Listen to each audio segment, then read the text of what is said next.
A gente precisa conversar sobre a jaula de ouro que Donald Trump construiu para os ministros de Lula em plena Nova York. Enquanto eles tentavam posar de estadistas na ONU, a realidade nos bastidores era outra, a de prisioneiros de luxo, proibidos de circular livremente, vigiados e humilhados. A viagem que era para ser um show de poder, ao que tudo indica, virou um espetáculo de vergonha, com os representantes do Brasil trancados em um hotel como se fossem uma ameaça. Vamos direto ao que interessa, porque o que aconteceu em Nova York durante a Assembleia Geral das Nações Unidas foi, para mim, um dos episódios mais humilhantes da história da diplomacia brasileira. É um daqueles casos que a grande mídia tenta tratar como uma nota de rodapé, como um detalhe burocrático, mas que, na verdade, revela a profundidade do abismo em que a reputação do nosso país foi jogada. O governo Lula foi para a ONU com a expectativa de brilhar. Era o grande palco, a chance de discursar para o mundo, de se encontrar com líderes globais, de vender a imagem de um Brasil que voltou a ser respeitado. Mas por trás dessa fachada, por trás dos sorrisos para as câmeras, a realidade era a de um constrangimento monumental. E os protagonistas dessa vergonha foram os principais ministros do governo: Alexandre Padilha, da Saúde, Ricardo Lewandowski, da Justiça e Fernando Haddad, da Fazenda. O que aconteceu com eles? Eles foram, na prática, colocados em uma coleira diplomática. Receberam vistos de entrada nos Estados Unidos com restrições tão severas, tão humilhantes, que a viagem deles se transformou em uma espécie de prisão domiciliar de luxo. A informação que veio à tona é que eles foram proibidos de circular livremente por Nova York. O raio de atuação deles foi limitado a 5 quarteirões ao redor do hotel e da sede da ONU. Sim, você ouviu direito. Ministros de Estado do Brasil, proibidos de andar na rua. Pensem na cena. O ministro da Saúde, Alexandre Padilha, é convidado para um jantar com uma autoridade de saúde de outro país, em um restaurante que fica a 6 ou 7 quarteirões de distância, e ele precisa responder: desculpe, não posso ir. O governo americano não me autoriza a ir tão longe. Imaginem o constrangimento, imaginem a humilhação. É ser tratado não como uma autoridade, mas como um delinquente em liberdade condicional, que precisa de tornozeleira eletrônica para ser monitorado. E por que isso aconteceu? Foi um erro burocrático? Não. Foi uma decisão política, calculada para expor e para humilhar.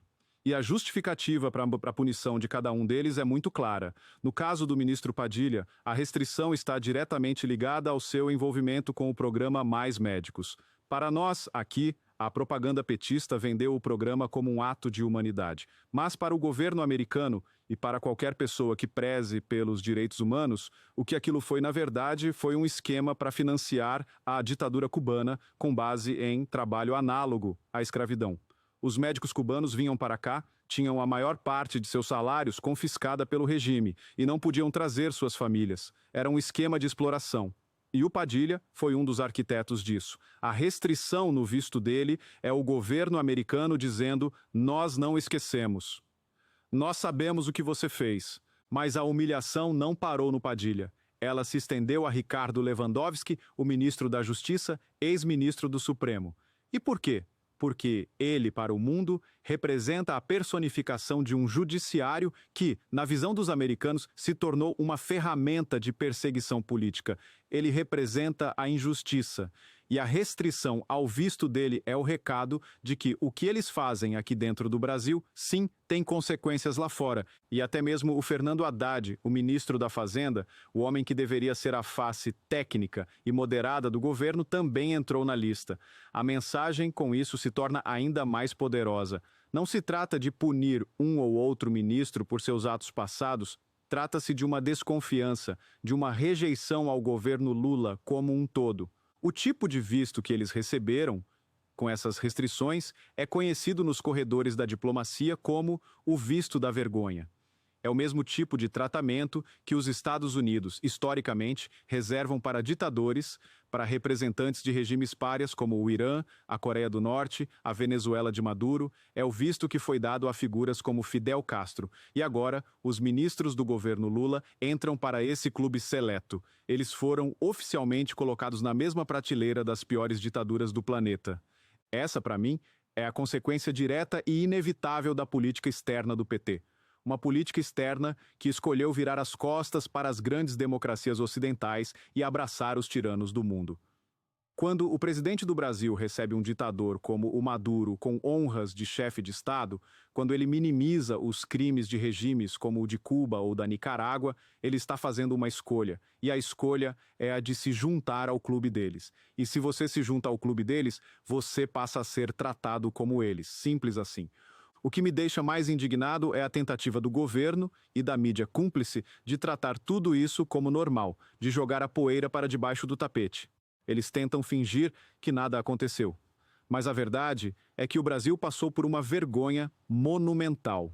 A nossa pátria, que já foi vista como uma nação livre, uma potência emergente, agora é tratada como uma republiqueta, cujos ministros não podem sequer atravessar a rua sem pedir permissão. E a gente precisa entender que essa humilhação não é apenas simbólica, ela tem consequências práticas, ela afasta investimentos, ela destrói a nossa credibilidade, ela nos isola do mundo que realmente importa, o mundo das democracias livres e das economias abertas. E quem paga a conta por essa vergonhora no final do dia somos nós, o povo brasileiro, que vemos o nosso país sendo rebaixado e ridicularizado por causa das escolhas ideológicas de um governo que parece ter perdido completamente o senso de ridículo. A jaula de ouro em que os ministros foram colocados em Nova York é a metáfora perfeita para o Brasil de hoje. Um país rico em potencial, mas que está aprisionado.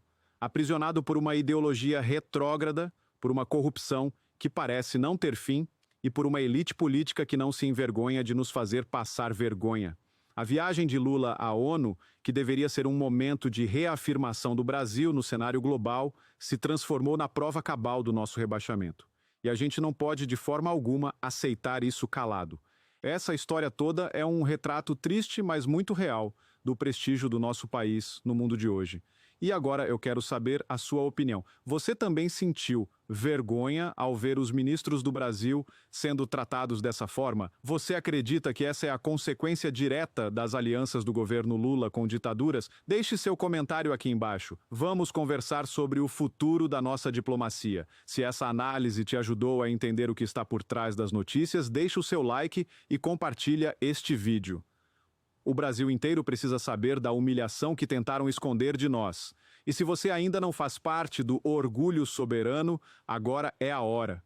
Inscreva-se no canal e ative o sininho, porque a gente não vai parar de lutar por um Brasil que seja respeitado no mundo. Um grande abraço.